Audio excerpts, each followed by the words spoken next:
gentlemen, just entering the cinema. Make your way into the last available seat.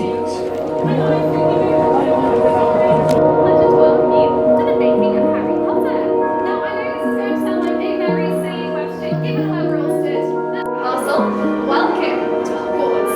Keep the doors pushed for everyone. And a round of applause for my Untitled. And do you have on in? And yes, this is the one, the only Great Wall of Hogwarts.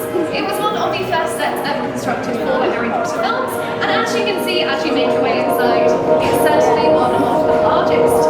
Now, the Great Wall, there is actually quite a large detail missing from here today, and if you haven't quite spotted what that is, take a little look up, and you will see that we have no ceiling. So it's the exact same type of stone used in real castles and cathedrals up and down the country.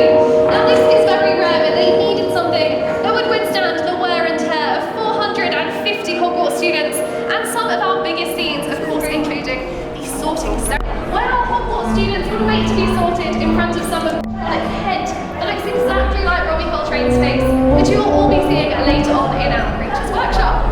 But for now, my time with you in the group.